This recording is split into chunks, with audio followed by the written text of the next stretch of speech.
Welcome back to another Let's Play Legend of Zelda Wind Waker. And if you jump down this hole, you have a bunch of fights with the Phantom Ganons. Honestly, this part can get really confusing if you don't know exactly what you're doing. But once you know what you're doing, you're fine. Basically, you have these little mini battles with Phantom Ganon, and he doesn't really do anything different. Except for those 4 shadow things. I don't think he's done that before, but that's just me. I might be wrong on that. But the annoying part is when you have the hurricane spin, deflecting those multiple projectiles can get really annoying because you end up doing the damn hurricane spin and wasting magic for doing that. Well, anyways, as you saw right there, you're supposed to defeat Phantom Ganon, and where his sword handle lands is where you're supposed to go. It'll point directly to the door you're supposed to go. The first time I actually played this game, I was like, what the fuck am I supposed to do? Because, like, after I defeat him, I go through a random door and it teleport me right back to the beginning area. And that would, I was like, what the hell? I actually looked up a guide, and they said to ignore Phantom Ganon and to basically map out, make your own map of what doors to go to. And honestly, do not do that. That's horrible advice. Just defeat Phantom Ganon. Look for the hilt, like, look where the sword hilt lands. The sign before you go here actually tells you to do that. But the first time I kind of ignored that sign, because I was a stupid idiot back then. I actually looked like, because to this day I still mapped out, until I looked up a YouTuber. I don't remember his name, but I looked up another YouTuber and look what he did, and basically defeat Phantom Ganon and go to the hilt and go to where the sword hilt lands.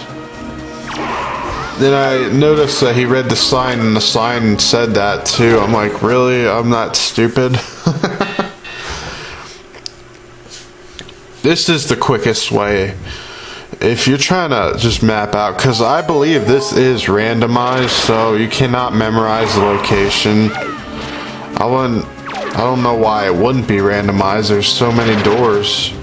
There's actually, well, actually it might not be, but I'm not too sure about that. Don't quote me on that, because there are actually other rooms you can go to that have like treasures in them. Then they have actual monsters in them too, where you get locked in the room and you have to defeat all the monsters to get out. Some of them are just traps, some of them have treasure in them. I think some of them have treasure charts in them. I'm not sure about that, but last room in here is where you end up, the door locks behind you. There's nowhere else to go except for the other door across the room. Basically fight Phantom Ganon. And a treasure chest should appear in the center. If it doesn't, your game's glitched. That would suck. Honestly, actually, I went through a random glitch in my Link to the Past game. The glitch was caused because when I was a kid, I didn't take care of my games, and my GBA version of Link to the Past went through the wash a couple times, so you understand why I glitched a lot. Well, anyways, I started a new game up. I didn't save at this point, so I lost all that save data. And oh my god, it's so hard. I'll tell you about it a little later, but right now, here is the final fight with Phantom Ganon. I'm just playing along with him. I like playing tennis with him. It's awesome. Because after a while, he'll start dodging those attacks. Basically, what you want to do is take out the light arrows you just got, shoot him with it, and he's gone forever. That son of a bitch is never going to bother you again. Then after his sword drops, you take his sword. Well, first get some hearts because I took unnecessary damage during that. But you take your sword and hit that weird ass symbol on the wall with the bricks, and it'll open up a new way. At this part, I was kind of confused what to do when I first played the game. I'm like, what the hell am I supposed to do now? Well, it told me to pick up a sword and hit the symbol. I'm talking randomness, but they're supposed to give you a hint. The hint is that it's the same pattern on the sword or something as the wall. And that's supposed to be a hint enough for you to freaking use that sword on the wall. Honestly, I don't think that's a big enough hint. But I guess you could try things out until something happens, but that's pretty much what I did the first time. I'm like, what the hell am I supposed to do? I picked up a sword, started slashing everything. I randomly picked it up and slashed at the wall. I'm like, whoa, you're supposed to do that? Like, the first time I noticed that, I'm like, oh, fuck. I discovered it by complete accident. So, I'm not saying it's totally unfair. It'll just take a while the first time you figure it out. Or you could be cheap and just look up a guide. I mean, seriously. The internet nowadays wasn't as advanced back then. Oh, actually, it kind of was, but they didn't really have that many LPs. You just had to look up a word-for-word guide and go off your visual mindset.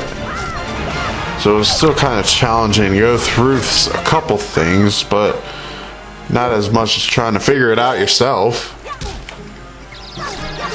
Anyways, Link to the Past glitch I found out. Well, I didn't find out, but the glitch was the people in the Kakariko village. If I remember, there's these two people that call guards on you because you have wanted posters. Well, anyways, I ended up using my Pegasus boost, running into them. And I was just like, she ran back in her house calling the guard. I was supposed to have free control by then, but it wouldn't let me move at all. I was stuck in my like run animation. And I was just standing still in my run animation. I'm like, what the hell's going on? And the guard came up and I wasn't even, he was hitting me, but I wasn't taking any damage. And the music just kept playing.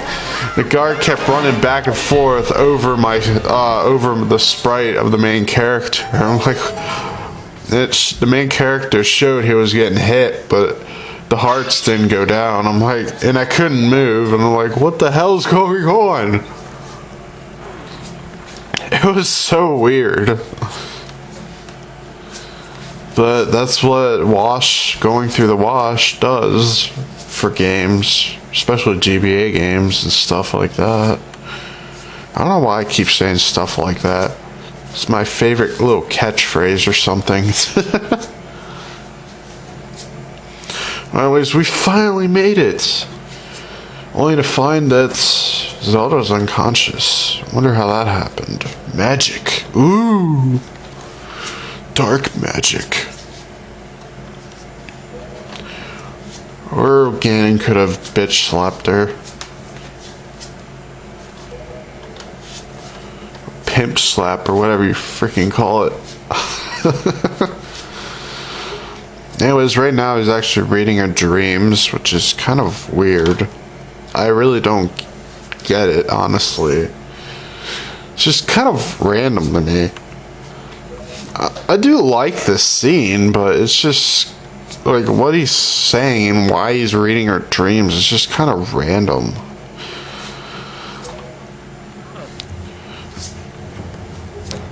Everything's random. Randomness. And for all the epicness, the curtains have to waver as Ganondorf stands up. It faces Link and all that jazz. Of course, the hero has to stand brave like that too. I do like the water scene where he's wading through the water. I do like that. Like I said, I do like this scene. It's just some of the words that are said are just completely weird. Maybe not random, but weird. Just to mention that now. Basically, it was saying that the gods flood the world and killed a lot of Hylians.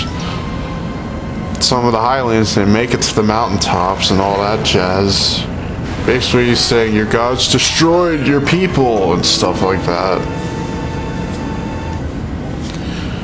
Or destroyed your land, your original home, or some stupid crap. Well, anyways, this is Puppet Ganon. If you couldn't tell right now, I'm not gonna try to trick you guys for the newcomers that are watching this, but if you didn't have a guess already, yeah, this guy is a puppet.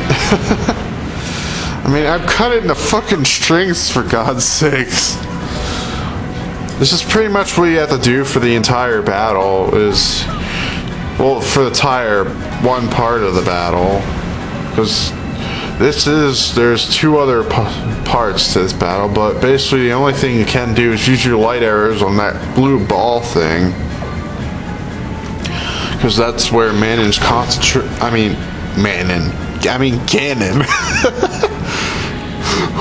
Ganon's concentrating his magic, is what I'm gonna assume.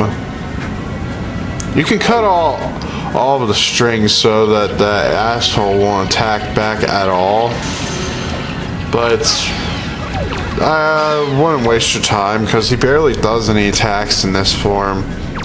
The most annoying form is the last one because he's fucking random. Like, you cannot predict what he's gonna do.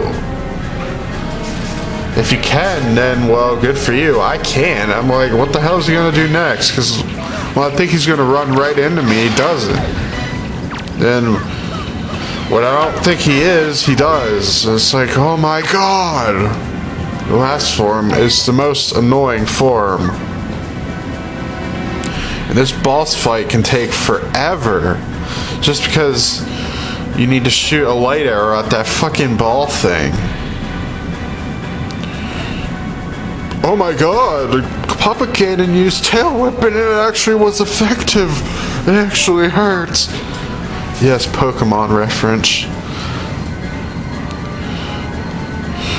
But, yeah, basically, nothing much to say here. It's just shoot the stupid little ball thing. Cut the strings, shoot the balls. Cut the strings, shoot the ball. Nothing much to say. And since I spoiled it, I can't make a joke. Spoiled it that he's a multi-form boss, so I can't really make the joke. That, well, not the joke, but the little thing Nintendo was trying to do. But we'll get to that when I hit him for the third time. I do like the music in this entire, like, all the tracks in this boss fight. They're really good. I think the HD version actually mixes all the tracks into extra orchestral pieces, but I'm not too sure about that. I'm pretty sure they do, but I'm not too sure. If you know what I mean. I know that kind of doesn't make any sense. Or that doesn't make any sense. What am I saying? I'm just contradicting myself all the time. Anyways, this scene's supposed to trick you that the boss is not over. It's supposed to make you think the boss is over, but it's not.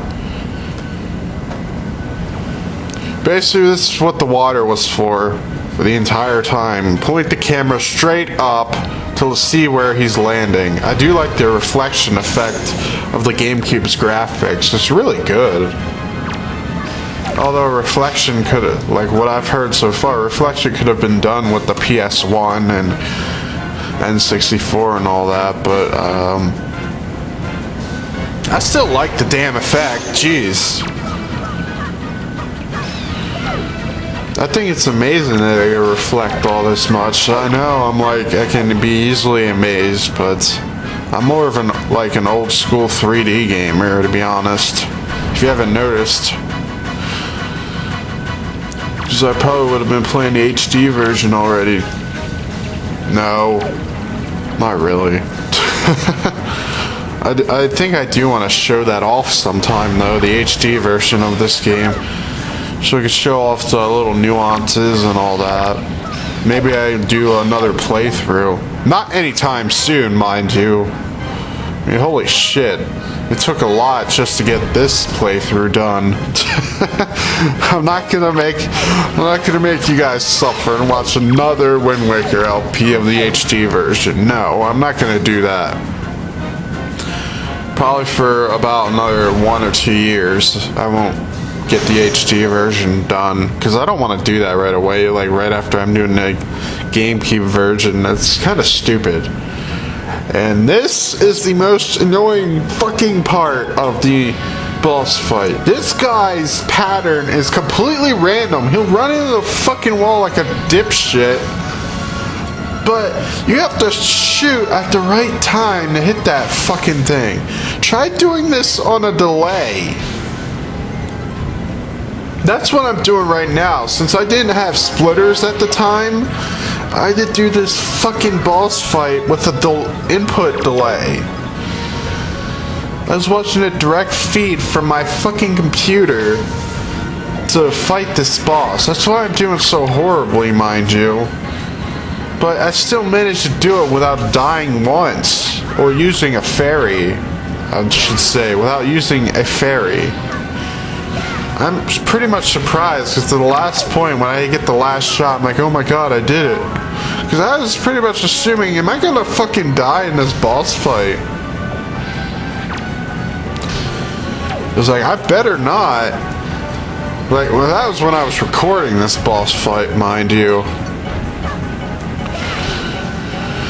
But this guy can be really annoying. You can stun him by hitting his face, but you don't have enough. I find that you don't have enough time to get fucking shoot an arrow. Precisely, anyways, because the analog stick for the GameCube is way too sensitive. It's like I could I remember the one time I stunned him. And I almost hit him, but since the fucking analog stick for the GameCube is really sensitive, I ended up missing. Either that or it's not sensitive enough, where it doesn't detect little movements. I don't know, but a lot of things ended up fucking me up, and mainly the damn input delay. This is gonna be the rest of the part. I'm gonna warn you right now. It's gonna be the rest of the part, because this boss fight takes forever. I cannot seem to fucking hit him. I only hit him like once so far. And if you didn't know this already, you have to hit each form 3 times before they're defeated, and before he transforms into another form. But this is his final form right here.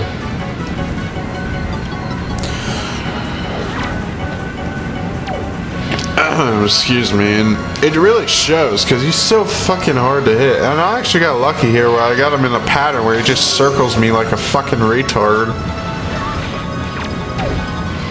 He does it again, but I get too hasty or too impatient that I actually turn the arrows the other way instead of kept doing what I was and just wait for him to come back. That was really stupid of me, because I could have just ended the damn battle right there, but I was too stupid. That was because the input delay. Again, I like to challenge you to try to do this with an input delay.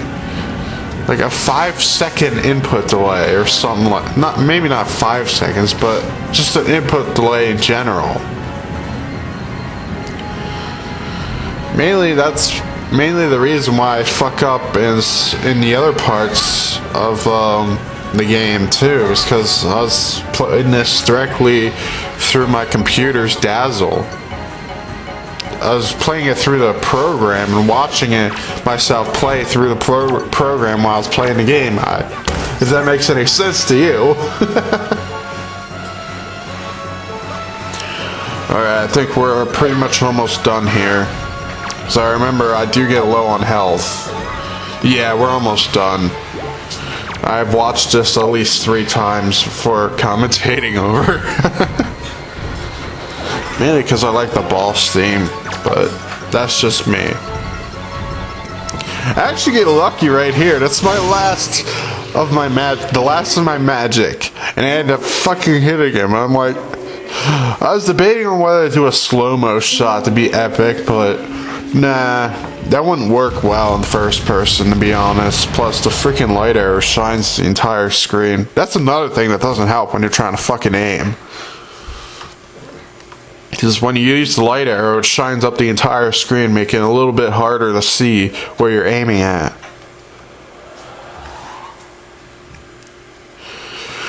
But this is supposed to tell you that that wasn't Ganon himself. Obviously, I would, like, the first time I played this, I pretty much guessed that myself. It's like, yeah, this is not Ganon. This is stupid-ass puppet they need to defeat. He always has a puppet in the 3D games that you need to fight. I don't know why. Why the obsession with the damn puppet. But anyways, see you guys next time for the final part. Yes, we're finally almost done. Next part anyways. See you guys until then.